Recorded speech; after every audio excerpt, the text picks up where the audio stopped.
The point of power is in the present.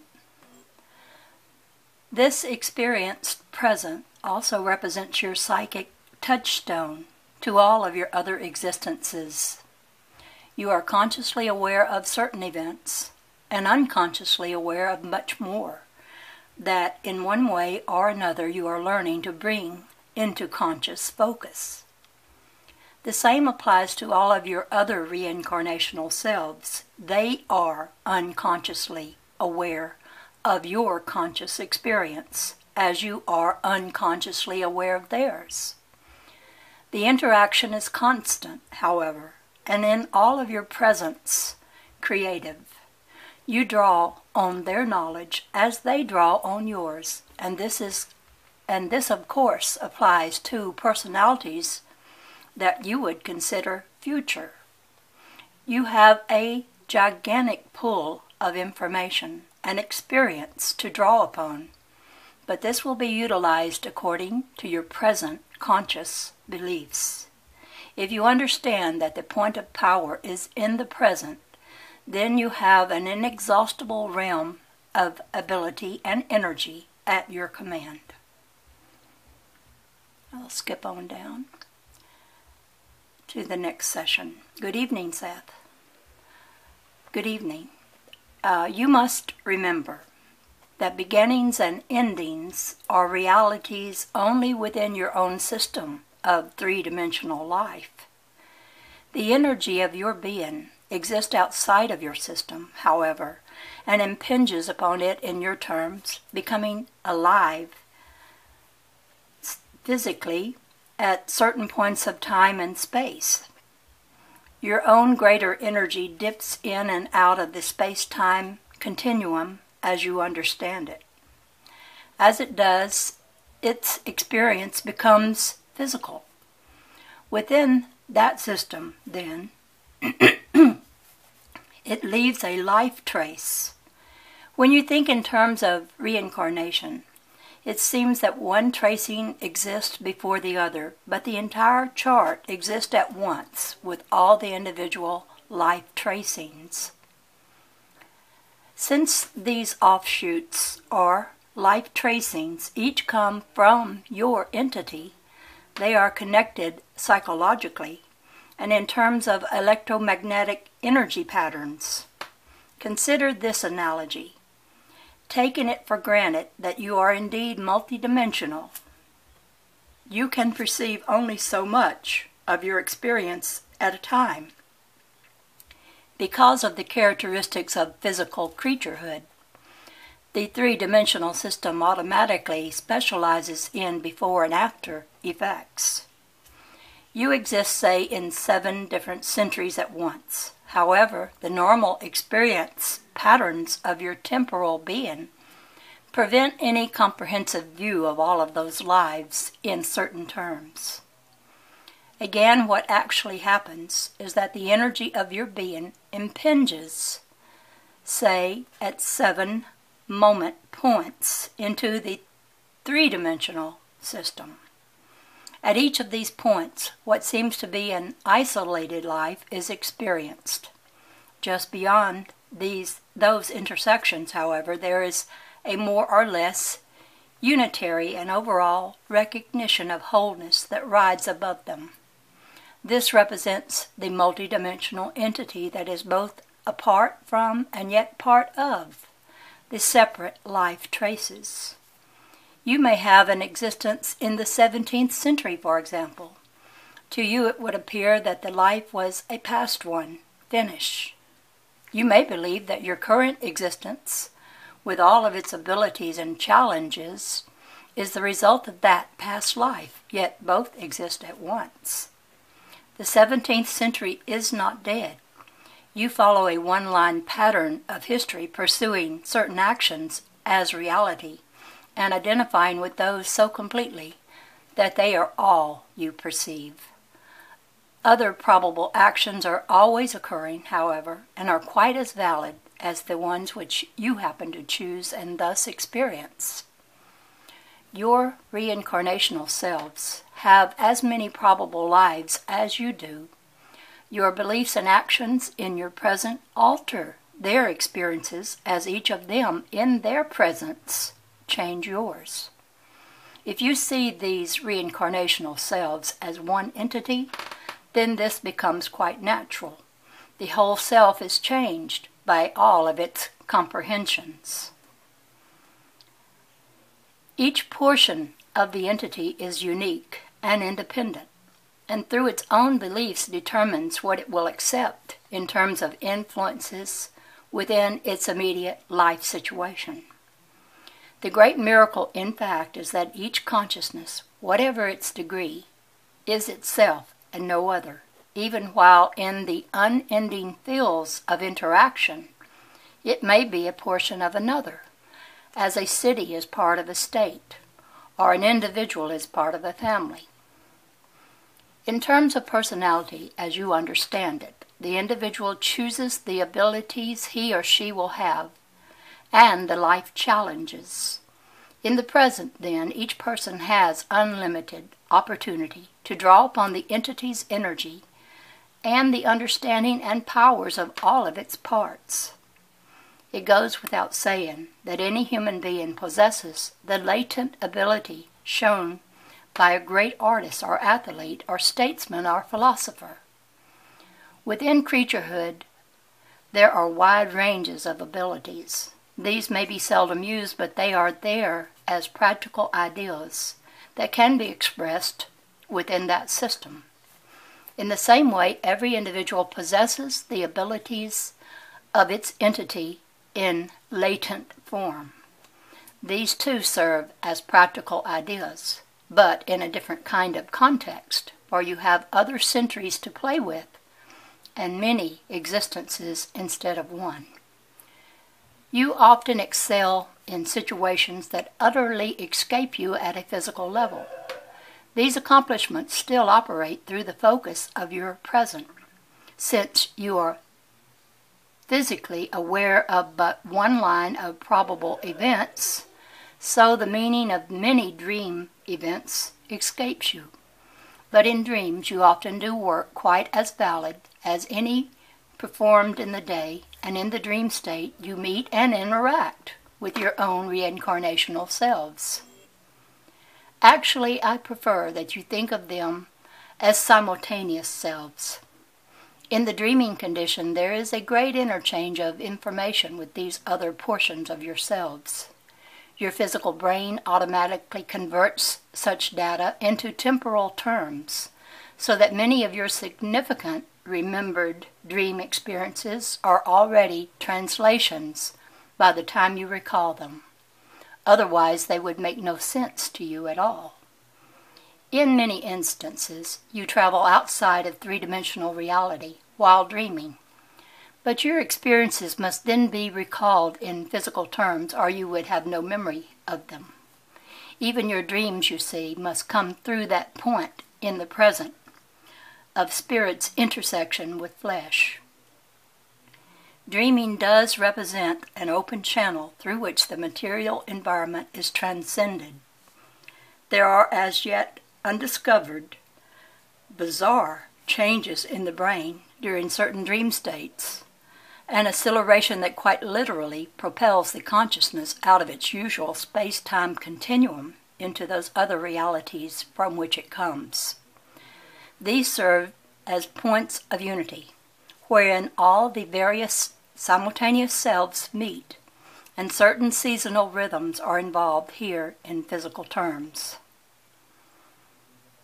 As your spaceships to the moon must wait for the most effective overall conditions before taking off, so in other terms are their rhythms having to do with energy. Practically speaking, this means that certain times are more effective than others for these communications in the dream state. Privately, they often involve illuminations and sudden, advantageous decisions. In mass, they imply great historical changes. These interchanges represent periods in which the soul and flesh meet under the most optimal conditions. There are individual variations and yet mass patterns. The energy of the personal self constantly comes from the entity. There is not just one intersection of soul with the flesh, therefore, but at the least a constant series as you would think of it. Because of the characteristics of energy as it impinges upon the three-dimensional system, there are fluctuations always involving your present. These cycles merge at several points so that you do have major changes in all areas in any span of 2,000 years. For other reasons and in a smaller context, the month of August is highly significant in a 25-year sequence. Within this, a 7-year period is important individually. These are simple rhythms depicting the greatest impact of spirit as it intersects with flesh and time. In physical terms, the tides and geographical aspects are involved, but these are effects having to do with curves of energy of which consciousness is composed. These rhythms are minutely but perfectly reflected in other ways. The seventh dream of any given night is the most important. Not that anyone is counting and say, "I said it," humorously. The greatest abilities of a personality may often be brought into physical expression, however, because of certain rhythms that are not understood. In a manner of speaking, you can say that the energy of an entity is dispersed, striking the space-time continuum at certain angles, and always bouncing back. But the energy is always in contact with itself, even while it impinges into physical existence. In your terms, the energy springs back in the dream state, but it must always pass through what you think of as the window of the present. This bouncing back of energy into itself is the meaning of the dream state, in which experience that is basically non-physical is embarked upon, and is then interpreted as a dream through the brain. Your deepest dreams involve non-material comprehensions, however. Your dream, though clearly remembered, is already a translation of the physical brain. The information then enters your present, where it biologically and mentally colors your life. It is also automatically transformed according to your beliefs so that it makes sense to you at least to some degree. In energy terms, think of yourselves as particles and of your experiences as the waves that flow through the particles and give each of them its sensations. When you are physical, you are a particle. The form of the particle defines your experience as the waves pre-meet it, but your greater reality cannot be expressed in such limited terms. Now, as there are better times than others in your sphere of activity for sending rockets or spaceships to the moon, so there are peak periods when the self and the soul, or entity, coincide, when communication is at its best. All of this happens through the window of your present. In terms of energy again, the vitality of your entity impinging into three-dimensional reality forms a particle that is your present being. But this particle is also deflected away from the earth in a rhythmic pattern. The same happens to other portions of yourself at other points in the space-time continuum. But at certain intervals you meet, so to speak.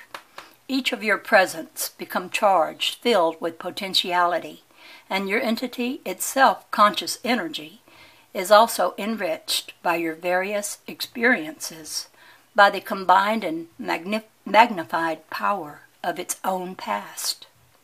Apexes are therefore formed within each self. These apexes serve as attractions, now opened, through which the magnified potency of the entity can flow. This may appear as erratic energy, however, an analogy being sunspots.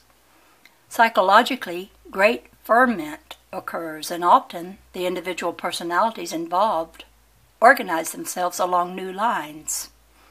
Privately, this is when human beings find themselves aware of greater illumination, when they make sudden decisions and experience new strengths. Now, such a time is in the offering socially. This may be reflected in periods of seeming unrest. Oh dear. This website has a little advertisement that just came on. There will be, okay, let me get going again. There will be great planetary changes in terms of your organizations, but these will reflect private interior illuminations that become physically materialized. You do not trust your inner selves enough or realize the creative ferment brewing. If you did, you could save yourselves much trouble. I am speaking to you both individually and for the book here. Any point in your present is a potential point of great creative change, but because of the rhythm spoken of, it is easier for changes to occur in certain cycles. End of dictation and the session. My heartiest regards to you both. Good night, Seth. Thank you very much. Now I will see what this next chapter holds. Dictation. Because the point of power and action is in your present as you understand it, so each day is like the kind of window that can provide many views through its different panes. The window of each day can be opened or closed, but it is framed by your current psychological experience. Even when it is shut, light shines through it, illuminating your daily life. In miniature form, each day contains in its own way clues to all of your own simultaneous existences. The present self does not exist in isolation. Within any given 24-hour period, then, traces and aspects of all of your other experiences appear in their own way. You each contain aspects of your other identities within your current selves, some very obvious perhaps, and others barely noticeable. Abilities focused upon in one life may be recognized as your own now, for example, but not strongly utilized. Vague yearnings towards certain accomplishments may be clues that the necessary characteristics are inherent but untrained in the self that you know. In its own way, the 24-hour period represents both an entire lifetime and many lives in one. In it, symbolically, you have death as your physically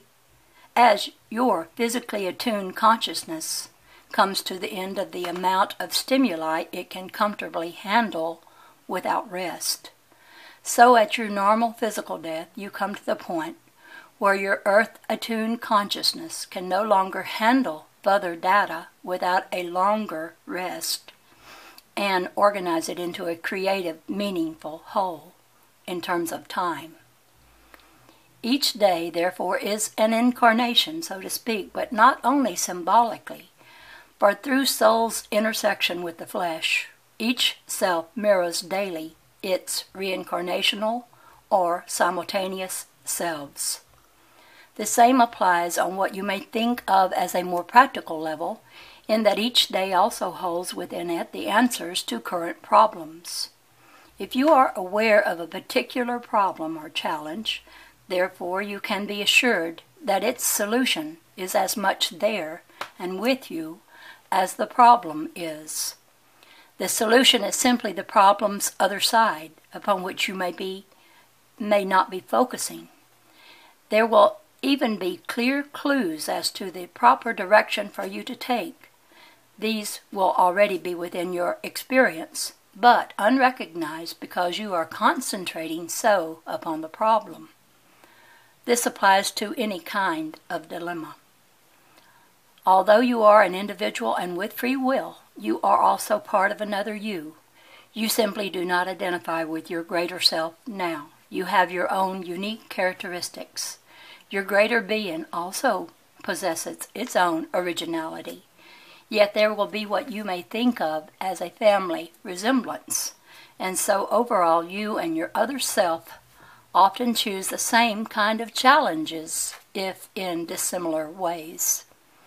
In their own ways, other portions of your multidimensional being are involved in experiences then somewhat similar to your own, though on the outside the situation may be completely different. Their progress lies latent within the window of the moment point. The moment point simply being your current intersection with the reality that you know. The adventures of your simultaneous selves, again, appear as traces in your own consciousness, as ideas or daydreams or disconnected images, or sometimes even in sudden intuitions. They can be drawn upon, drawn out, to help you understand current problems. This does not mean that you will necessarily have a flood of reincarnational information, instant intuitive recognition of past lives, or experience any such intrusive data. It does mean that in your own life such information automatically appears in intimate ways, but couched within the framework of your own comprehensions, even passing unobtrusively through your conscious thoughts. Many artists unknowingly paint portraits of their simultaneous selves. Many mothers find themselves feeding younger than their offspring at times, are about to call some of their children by different names. Many mothers find themselves feeling younger than their offspring at times, are about to call some of their children by different names. Impulses to try activities you have not tried before may indeed be messages that from the other portions of your own being. There simply is no time as you think of it, only a present in which all things occur. There are miracles of condensed information within the cells themselves that scientists cannot perceive, for they exist outside of the scope of physical instruments. In its own way, cellular comprehension includes a vast recognition of probabilities in your terms, and works with flashing manipulations in which these probabilities are contended with and responded to, and therefore altered. The physically attuned conscious mind in you now cannot handle these staggering probabilities while maintaining a sense of identity. Yet there are conscious traces within your daily thoughts that are the psychological representations of such knowledge. Often you do not trust your imagination, considering that it deals with phenomena that cannot be called fact. Therefore, you artificially form a situation in which overall traces must be made. If you are too imaginative, for example, you may not be able to adequately deal with physical life. This applies only in the cultural media in which you presently operate, however. Originally, and in your terms of time, it was precisely the imagination that in its own way set you apart from other creatures, enabling you to form realities in your mind that you could later exteriorize. Because you now distrust the imagination, so you do not understand the great clues it gives you, both in terms of problem solving and of creative expression. Many quite valid reincarnational memories come as imaginings, but you do not trust them. A good percentage of your problems can be worked out rather easily through the use of your imagination. Often you inadvertently use it to prolong negative circumstances as you think of all the things that you could do wrong. Yet you can employ it very constructively, altering past, present, and future.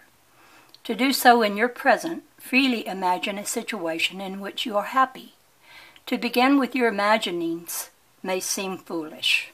If you are elderly, poor, and lonely, it may seem highly ludicrous to think of yourself as 20, wealthy, and surrounded by friends and admirers. Indeed, if after such an enjoyable exercise you look around you and compare what you have envisioned with what you have, then you may feel worse than you did before. You are to realize that this imaginative world does exist, but not in the world of facts that you know. To some extent, however, according to your freedom within it. Such an exercise will automatically rejuvenate your body, mind, and spirit, and begin to draw to you whatever equivalent is possible for you within the world of facts that you know.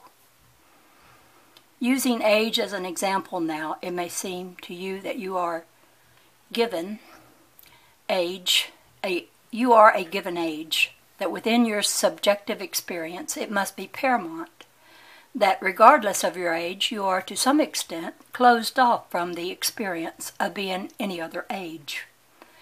In some simultaneous existences you are very young, however, and in others very old. Some of your physical cells are brand new, so to speak. The regeneration of fresh life is physically within you.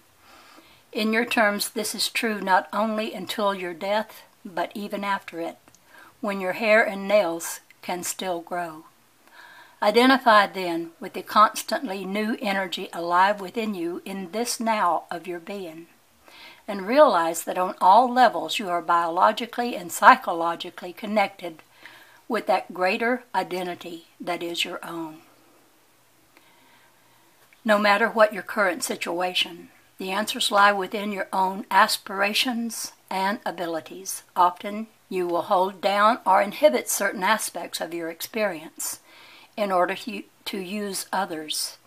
Using those available will automatically free you from inhibitions in other areas. There may be physical circumstances involving birth defects that are beyond alteration, where experience must be focused along other than usual pathways, yet even here those talents and characteristics that are available will open up vistas of experience and achievement. When you are utilizing your imagination in the way I have suggested, purposefully do so in a playful manner, knowing that in so-called realistic terms there may be great discrepancies between imagination and fact. In your reality, take that for granted. Yet often your freewheeling, silly, seemingly unrealistic imagination will bring you quite practical solutions to your problems. For if the exercise is done properly, you will be automatically releasing yourself from restrictions that you have taken for granted.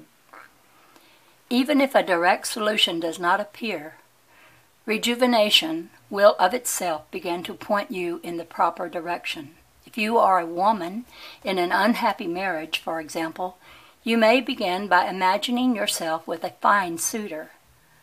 Now, no Sir Galahad may appear, but if the exercise is pursued properly, you will automatically begin to feel loved and therefore worthy of love and lovable, where before you felt rejected, unworthy, and inferior. This feeling of being loved will alter your reality, drawing love to you. You will act loved. Your spouse may then find you exhibiting characteristics of a most pleasant nature, and he himself may change. On the other hand, you may draw another man to you, and end the marriage that has served its purpose in all ways, finding now the impetus and the reasons for change. Because your imagination transcends time, it is one of your greatest touchstones to your own identity. You must, of course, be able to distinguish between the world of imagination and the physical world of fact in order to be able to manipulate effectively. But physical reality springs from the imagination, which follows the path of your beliefs. In the exercise just given, you use the belief in effective change in any given area, and then allow your imagination freedom along those directed lines. Such an exercise automatically